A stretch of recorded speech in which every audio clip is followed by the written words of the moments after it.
if you're a painter, an abstract painter, which is really what I am, you just put a mark on a page, and that's your first mistake.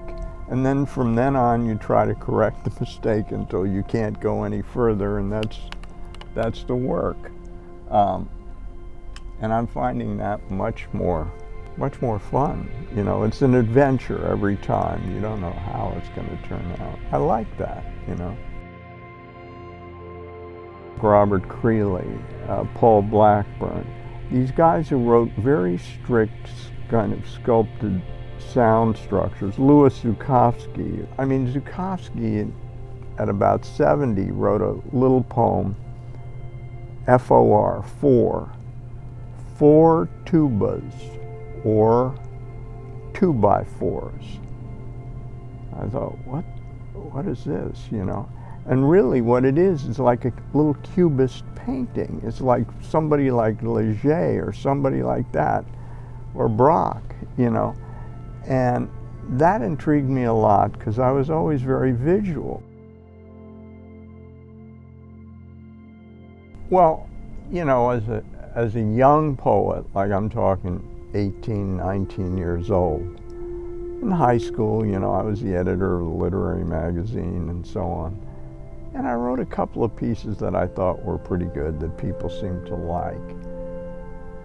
But I didn't really know what poetry was or how you wrote it on purpose and so on. And some friends of mine had just taken a bus down from Manhattan to DC and heard Martin Luther King's I Had a Dream speech, and came back the same day on a bus.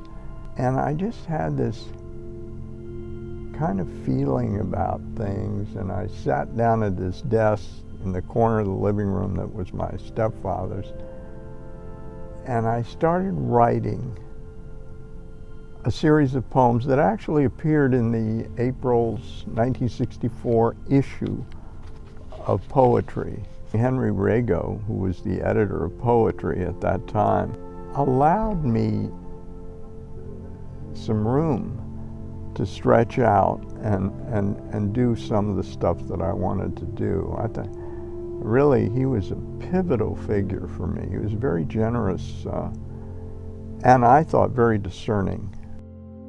At a bus stop, I turned to an accumulation of women. The instant a break.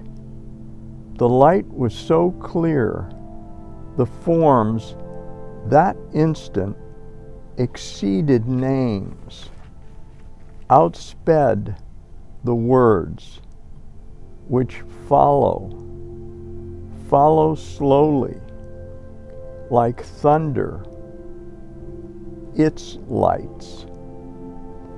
Now, that's just a straightforward transcription of an experience that I had. And basically, I saw something so vivid that for a second I didn't know who I was and what this was.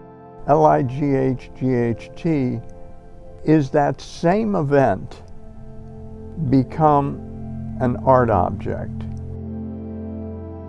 Poetry is, for me, it's the moment where, you know, this is another quote from Lew Welsh.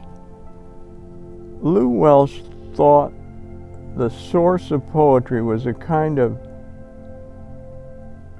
self-dispossession or self-forgetting,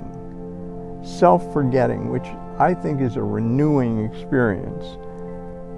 Because you drop your baggage and you're just like, oh,